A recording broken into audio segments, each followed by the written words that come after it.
Olá, bom dia, boa tarde, boa noite a todos. Bem-vindos a mais um episódio da série O que é? Arquitetura e Cidade, do IAB São Paulo.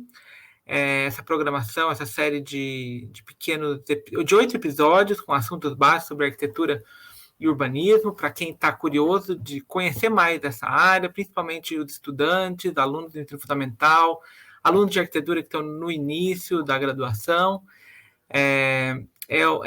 Esse projeto é uma contrapartida da Lei Aldir Blanc, que o IAB foi contemplado, IAB São Paulo, e nós vamos a mais um episódio de hoje. O episódio de hoje é sobre cidade e patrimônio, e hoje nós temos uma convidada, o Maíra. A Maíra Barros é arquiteta, é especialista em gestão de obras de patrimônio cultural. Ela é conselheira do Conselho de Defesa do Patrimônio Histórico e Artístico de Tatuí, no interior de São Paulo, e é conselheira suplente do CAU, Conselho de Arquitetura e Urbanismo. Ela faz pesquisa sobre política de preservação municipal na região metropolitana de Sorocaba, e ela também é a representante suplente do IAB São Paulo no CONDEFAT, que é o órgão de proteção de defesa do patrimônio do Estado de São Paulo. Oi, Maíra, bem-vinda. Tudo bem com você? Obrigada, Fred. Agradeço o convite do IAB e espero que eu possa contribuir. Bom, o patrimônio acho que é uma coisa que todo mundo já ouviu falar. E eu queria começar com aquela pergunta básica, né? O que é o patrimônio? Qual que é a ideia do patrimônio cultural? E por que a gente precisa pensar um pouco antes de sair construindo uma coisa em cima da outra?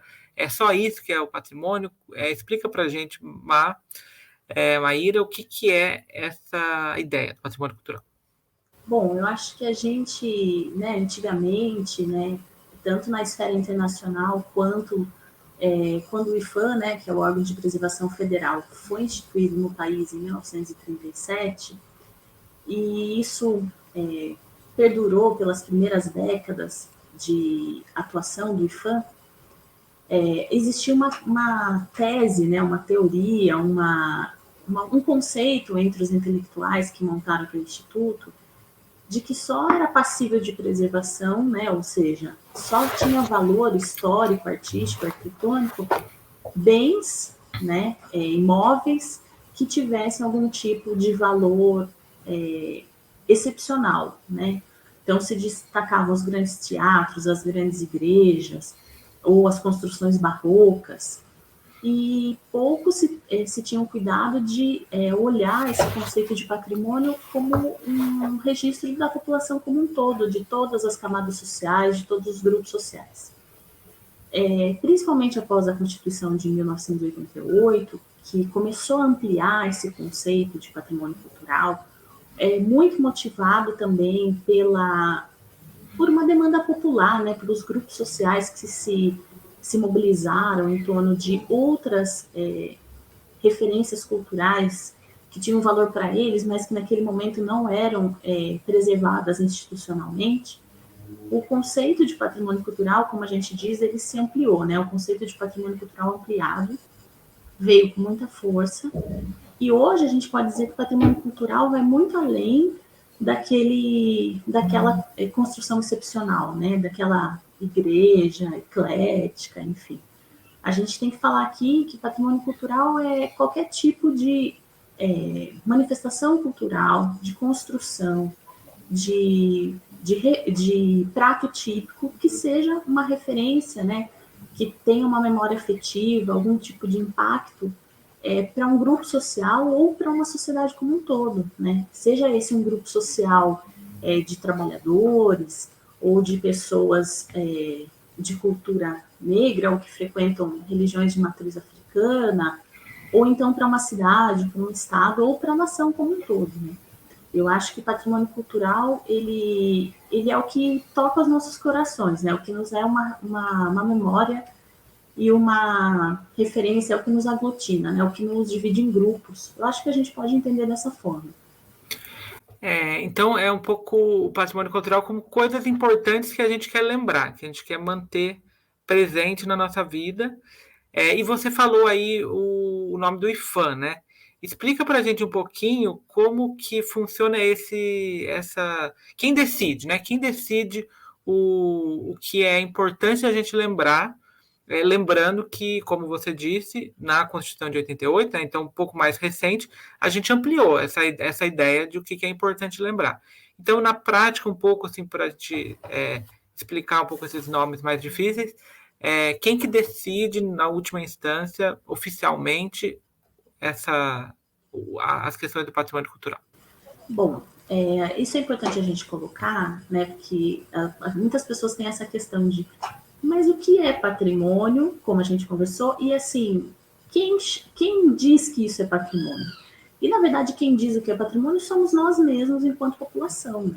A gente tem que saber que a gente tem o direito de solicitar tombamentos e registros, né? A gente usa a terminologia tombamento quando a gente se refere a bens materiais, ou seja, bens que são edificados, então construções, conjuntos de edificações, e a gente se refere a patrimônios imateriais quando são bens que são, como eu disse, pratos típicos, modos de fazer, manifestações religiosas e culturais, né? São coisas, vamos dizer assim, que não são palpáveis. Esses são os bens imateriais. Então, quem escolhe, quem delibera em primeira instância o que é patrimônio é a própria sociedade. E isso é importante a gente destacar, que qualquer cidadão pode solicitar um tombamento.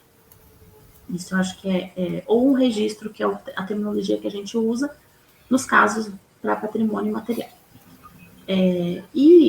Entrando mais na sua pergunta, então a gente faz essa solicitação, a gente enquanto sociedade, e existem 3 esferas que atuam, que deliberam sobre essa preservação oficial, né? Porque a gente pode fazer uma preservação que não seja oficial, né? Quando um grupo ele mantém as suas manifestações culturais, ele se reúne, ele passa isso para os seus semelhantes, ele está preservando de uma maneira não institucionalizada o patrimônio. E quando a gente opta por ter uma tutela, né, uma chancela do Estado, através de uma solicitação para esses órgãos de preservação, a partir daí a gente pode considerar que a gente está pleiteando uma preservação institucionalizada, legal, enfim. E essas 3 esferas, né, a gente divide a preservação hoje no Brasil em 3 esferas. A esfera federal, que quem cuida é o IPHAN, e que tangeia patrimônios que são de importância nacional. Então, grandes são algum tipo de patrimônio que impacta a sociedade em grande parte, né? Como um todo é difícil a gente falar, mas em grande parte. O estadual, ele delibera sobre bens de valor para o Estado. Aqui no estado de São Paulo, a gente tem o CONDEFAT, né? Que inclusive eu sou conselheira suplente. E a gente tem os conselhos municipais, que deliberam sobre patrimônios que são de importância para aquela localidade em que o conselho age. E essas solicitações podem ser feitas nas 3 instâncias, e essas instâncias, né, tem uma série de tramitações, cada órgão possui uma tramitação bem específica dentro dele, e isso pode ser deliberado a favor ou não, né? Existem conselheiros, pessoas capacitadas, técnicas para fazer esse tipo de avaliação, e que vão deliberar a favor ou não ao tombamento ou ao registro, enfim. Certo. Então, se eu entendi bem, o conselho também, como você disse, né, a população decide sobre o que é importante lembrar, e o conselho garante que essa lembrança seja de fato efetivada, inclusive porque, né, as pessoas também, né, envelhecem, morrem, outras pessoas novas aparecem. Então, de certo modo, o conselho também ajuda a lembrar, né, o que a sociedade foi, né, ao longo do tempo preferindo lembrar. E aí, então, quer dizer também que, às vezes, o que é importante para uma cidade não é necessariamente importante da mesma forma para o Estado como um todo, né? Você podia dar alguns exemplos, assim, emblemáticos, né, de patrimônios nessas 3 esferas? Porque a gente está aqui falando de São Paulo, né, do IAB São Paulo, e a capital tem muitos patrimônios, itens que estão justamente nessas 3 esferas. Existe na própria cidade de São Paulo coisas que são importantes para a própria cidade, para o Estado, né, e as cidades menores também têm patrimônios estaduais, e também no Estado de São Paulo tem alguns federais. Você podia dar um exemplo para a gente, assim, de alguns desses? Olha, por exemplo, o Teatro Municipal de São Paulo, né, que é uma obra do Eclética, do arquiteto Ramos de Azevedo, que é um arquiteto que possui muitas obras tombadas pelo Estado de São Paulo, né, teve um reconhecimento muito grande. Aí cabe alguns questionamentos, né, em relação que são aquelas obras monumentais que eu comentei inicialmente, né, não são obras mais modestas. Então, pensar um pouco o que os nossos conselhos estão preservando e para quem, isso é uma discussão importante que a gente pode ter, mas é um bem que é tombado pelo CONDEFAT, né, pelo órgão de preservação estadual aqui em São Paulo, porém que para todo o interior ele tem importância, né? Todo mundo tem isso como uma referência. Talvez nunca tenha entrado lá, não tenha nenhuma relação afetiva com o espaço, mas admira ele do ponto de vista arquitetônico, estético, e sabe da importância que ele teve e tem para a classe artística e né, principalmente para as artes eruditas, que então todo mundo tem essa referência, todo mundo sabe que esse espaço existe. Então, eu acho que é mais ou menos nesse sentido. São coisas que, por exemplo, por que um bem não tem valor, tem valor estadual e não somente municipal? Porque ele extrapola esse limite da cidade, ele é referência também para outras cidades, né, dentro daquele estado. E isso acontece também na esfera federal, né? Por exemplo, quando a gente vai falar aqui da cidade de Brasília. Brasília é uma referência para todos nós, é a capital do país. Por mais que a gente nunca tenha ido até lá, a gente tem essa referência estética, a gente tem a referência da obra do Niemeyer, então ela se torna um patrimônio nacional. Então, acho que, não sei se ficou claro, mas eu acho que é mais ou menos esse o teor que a gente tem que pensar nessa questão das esferas, né? E nada impede de um bem que foi inicialmente declarado patrimônio na esfera municipal, ver ele galgando novos títulos, né? Novos caminhos de preservação. Isso é totalmente possível e acontece com muita frequência, inclusive. E a questão do Estado, né? Como a cidade é mais fácil da gente ter imaginação, porque às vezes a gente vive num contexto, aquilo faz parte do nosso dia a dia e aquilo vai virando parte da nossa memória. E eu acho interessante pensar também no Estado como acontece uma sensação meio de simultaneidade ou de ao mesmo tempo, né? Então, em cidades muito distantes ou um pouco distantes, coisas muito parecidas numa determinada época que acaba criando essa ideia de, olha, aqui na minha tem, na sua também tem, e aquilo vira meio que uma imaginação do Estado, né? Não só de cada contexto particular, né? Sim, eu tenho estudado bastante aqui na região metropolitana de Sorocaba a respeito das indústrias têxteis, né? A gente tem um processo importante nas últimas décadas do século XIX de formação de indústrias têxteis em diversas cidades aqui da região, né? A gente tem em Salto, em Itu, em São Roque, em Tatuí, em Sorocaba. E essas indústrias hoje são todas protegidas pelo Estado de São Paulo, porque todas elas, nessas tecelagens, elas foram importantes para aquele ciclo econômico do algodão, elas foram as pioneiras no Estado na produção, na indústria e na indústria têxtil, né, nas duas esferas.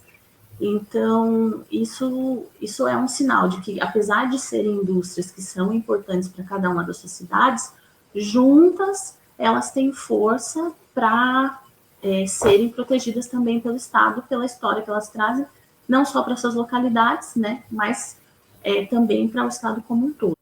Inclusive, acho que Votorantim é uma cidade aí da região, né? Sim, também. Porque aqui na minha cidade, em Espírito Santo de Pinhal, também tinha uma fábrica Votorantins de algodão. E, né, e às vezes a gente descobre essas coisas, né? Coisas que estão muito distantes, a gente de repente encontra, né? e tem uma interligação, né? Isso que é o interessante, faz com que isso crie uma rota do algodão, uma região produtora de algodão muito pungente naquele momento, e que leva a uma valoração na esfera estadual. Eu acho que é mais ou Uhum. menos esse o caminho para uma preservação estadual, né? Tá.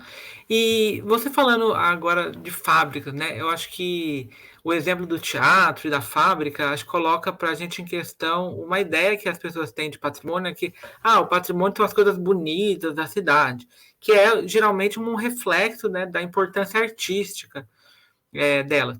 E a questão da fábrica, acho que nem todo mundo pensa assim, nossa, uma fábrica pode ser, ela é bonita, ela não é bonita, ela é artística, ela não é artística.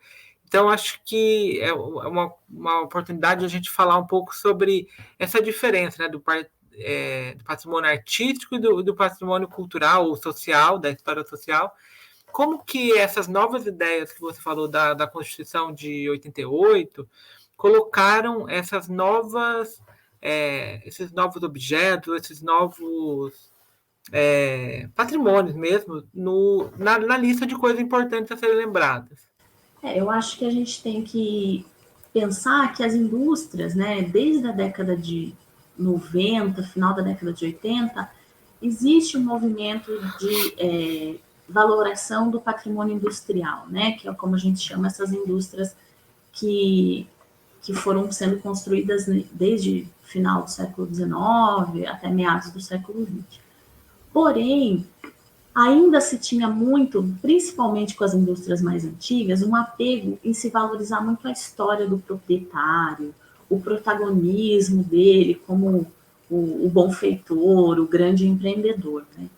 Então, por mais que existisse uma preservação dessas edificações, era muito ainda atrelada à memória de uma pessoa que era tida como pioneiro, né, o figurão da história. E eu acho que hoje, né, nos últimos anos, a gente tem identificado um processo que a preservação dessas fábricas não aborda a história desses proprietários, né, o foco não é esse, como também não é as construções em si, o valor artístico dessas construções, mas sim das memórias das pessoas que estavam ali envolvidas. Né? A gente consegue, através dessas fábricas, entender um pouco do processo de sindicalização que a gente aconteceu no país, das primeiras manifestações operárias a favor de melhores condições de trabalho, de melhor remuneração, como que foi a questão das mulheres, né? Os primeiros trabalhos em que as mulheres se colocaram foram nessas indústrias, então como que foi esse primeiro emprego para essas mulheres, essa emancipação financeira? Quais foram os motivadores delas irem para o trabalho, né? Abandonarem o trabalho somente em casa, né? Porque a gente sabe que a partir daí a jornada ficou dupla, mas e o que as levou a ir para o mercado de trabalho? Então a gente consegue, através dessa memória, dessa preservação dessas fábricas, trabalhar outras questões sociais que por muito tempo foram silenciadas, né? E eu acho que esse é o grande, a bola da vez mesmo, a gente olhar para esses grupos sociais com outros olhos, não os colocar numa mesma, né? Porque existe uma coisa de sempre colocar numa mesma caixinha, e eu acho que não pode ser assim. Né? Cada uma dessas indústrias tem uma história e um processo muito individual, mas que conta um pouco da emancipação feminina, conta dessa questão da força operária, dos primeiros sindicatos. Eu acho que virar o foco para esse tipo de temática agora é crucial para a gente se valorizar como população e valorizar as populações que são sempre minorizadas, né? Que são as de menor poder aquisitivo e os grupos tidos como minoritários. Né? E acho que é uma forma também de que mais pessoas façam parte dessa memória, né? Porque às vezes quando a gente escolhe um ou dois grande pioneiro, pouca gente vai ter uma ligação mais íntima, né? Acho que é muito mais fácil a gente encontrar uma história. Meu pai trabalhava naquela fábrica, meu avô trabalhou na estação, meu avô construiu.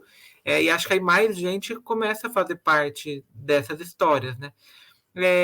E acho que você me falando também me veio a questão parece que o patrimônio, a gente sempre está preocupado, né? O que tem que ser lembrado. E com o que você está falando, também vem a ideia de que algumas pessoas, alguns autores têm discutido ultimamente o que deve ser esquecido, né? Qual que é a importância do patrimônio para a gente rever coisas que antigamente a gente achava melhor esquecer e que voltam agora, né, cobrando um pouco esse apagamento. E que outras formas, você falou do tombamento, falou do registro, como você vê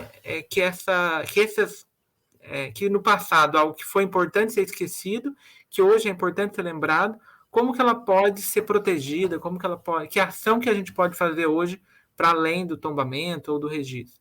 Bom, eu acho que a organização de pessoas motivadas por uma mesma preservação faz muita diferença. Mas, infelizmente, hoje, a ferramenta que nos garante, entre aspas, né, a preservação é realmente o tombamento ou o registro. A gente sabe que, por mais que um espaço seja valorizado pela população local, se ele não tiver uma chancela, né, legal sobre ele, ele pode cair de um dia para o outro, o proprietário pode abandonar ele até a exaustão. Não que isso seja uma realidade diferente quando se fala de bens tombados, né? Infelizmente, o tombamento ele não garante a preservação do bem. Ele garante que ações que forem acontecer sobre aquele bem devem ter aprovação de um conselho para que isso aconteça. Mas, no ponto de vista prático, a gente sabe que muitas vezes isso não acontece. Né? Muitas vezes o proprietário, as multas ainda não são suficientes para inibirem esse tipo de ação. Muitas vezes os proprietários ou pessoas interessadas naqueles terrenos acabam por demolir ou por, de alguma maneira, acabar com aquele objeto, porque preferem pagar a multa e tirar os recursos dali, né? Construírem o que eles almejam, do que pensar num projeto de restauro, de adequação a novo uso, de requalificação daquele espaço que valorize e que preserve o patrimônio. Então, isso é uma realidade. Então, acho que apesar da gente saber que os movimentos sociais são importantes, a gente tem que sempre ter em mente que a gente, apesar de ainda não ser uma certeza absoluta que um objeto tombado ou registrado vai ter a sua né, que ele vai conseguir se manter para as futuras gerações, eu acho que ainda é o caminho que a gente tem possível. Eu acho que as políticas de preservação precisam melhorar muito, inclusive quanto às penalidades, porque infelizmente, por mais que se conscientize as pessoas, a gente sabe que o capital especulativo faz diferença. Então, eu acho que a gente precisa aliar as duas coisas. Precisa existir um mecanismo, eu acho que ele é importante, mas que ele precisa ser melhorado e muito para garantir a salvaguarda efetiva do patrimônio. Né?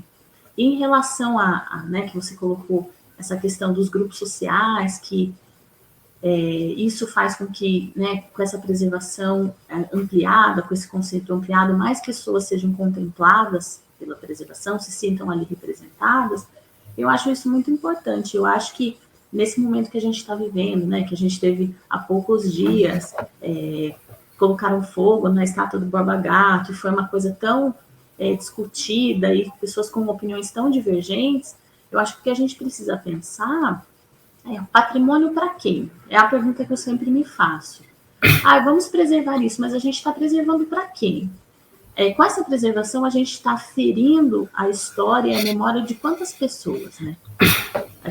Eu acho que são essas as questões que a gente tem que fazer, porque, lógico, a gente tem que preservar, mesmo que aquilo não tenha valor para todos, mas para um determinado grupo. Mas né, isso é uma opinião pessoal minha, mas eu penso que a gente não pode, para preservar o que é importante para alguns, ferir a memória de tantos outros. Então, acho que a gente tem que começar a repensar o que tem sido preservado e, de alguma maneira, avaliar se os tombamentos e as preservações que foram feitas anteriormente ainda fazem sentido. Eu acho que é necessário, principalmente quando a gente fala de personagens tão controversos da nossa história, né?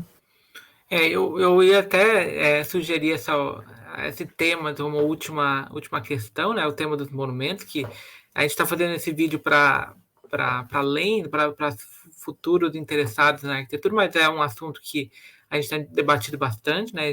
A questão dos monumentos e o quanto eles ferem memórias de outros grupos sociais, e às vezes privilegiam demais aquele grupo que está sendo representado ali. Mas como você já respondeu, eu acho que essa questão é um pouco a questão da educação patrimonial, né? Então, se você quiser falar um pouquinho sobre isso no final, e também te convidar a algum outro ponto que ficou, que você queira complementar, para a gente ir encaminhando para o final. Eu acho que a educação patrimonial ela é fundamental, porque ela promove uma sensibilização. Né? Essa conversa que a gente está tendo hoje, ao meu ver, não deixa de ser uma educação patrimonial. E eu acho que às vezes as pessoas não preservam por desconhecimento, por não saber que isso é importante, ou por não entender em que medida o Estado pode atuar nessa preservação. Então, eu acho que a educação patrimonial ela tem esse compromisso e essa atuação tão bonita mesmo, que é trazer outros pontos de vista, valorizar a história individual, né, e mostrar que a história individual acaba se replicando em outras pessoas e virando uma história coletiva. Né? Às vezes eu tenho uma ideia de que aquilo só é importante para mim, mas quando a gente vai para um processo de educação patrimonial, né? O IFAM faz muito isso. Eu estou acompanhando um de perto agora e tem sido emocionante, porque às vezes a gente faz reuniões e uma pessoa levanta, conta uma história que é importante para ela. A outra, nossa, mas eu me lembro disso também, eu me lembro disso. Quando a gente está numa roda de 20 pessoas, para 10 pessoas aquele fato que uma levantou é importante. Então, essa sensibilização e é um resgate de que os seus valores, as suas memórias são importantes. Isso não vem alguém de cima para baixo e te diz o que é importante. É você mesmo que define o que é importante para você, o que deve ser preservado. Então, acho que é um mecanismo que a gente precisava cada vez mais explorar no campo da preservação, no campo patrimônio, e compreender como que a gente pode usar isso como ferramenta de política pública mesmo, em prol da preservação do patrimônio cultural. Que é como direito mesmo, né? Um direito de todo mundo ser lembrado e ter as suas memórias lembradas, né? Sem dúvida, eu acho que é isso o caminho, né? E é um direito de todos, não de alguns, ou de um grupo específico, ou de um tipo arquitetônico específico, né? A gente tem que pensar, a gente tem uma coisa que também tem acontecido junto com as indústrias, é a valorização das moradias operárias. Isso é tão importante porque é um modo de vida, né? Não é porque ela é esteticamente interessante ou desinteressante para algum grupo, é porque ela reflete o modo de vida de uma grande parcela da população, e é por isso que a faz importante. Né? Eu acho que está na hora da gente refinar o olhar para esse tipo de posicionamento mais plural.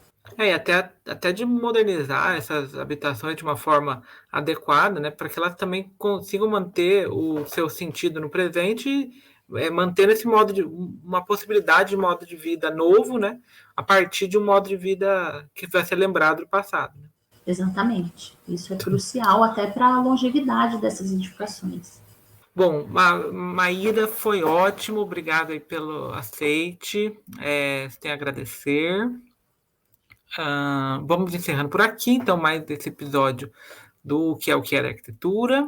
A Maíra quer alguma coisa para te pedir? Algo a dizer? Agradecer a oportunidade, convidar todos que vejam os outros vídeos, que eu acho que é muito importante para a gente entender mais sobre arquitetura e valorizá-la mais. Acho que é essa mensagem que fica. Ótimo, deu até o meu recado. Eu tenho também o recado de deixem aqui as dúvidas, os comentários, as sugestões, contatos e referências que a Maíra tenha dito ao longo do vídeo vão ficar aqui também na descrição. Eu sou Fred Costa, sou arquiteto também, não me apresentei no começo, então vou me apresentar agora no final. Foi um prazer estar aqui, então, mais esse vídeo, espero que gostem e até uma próxima.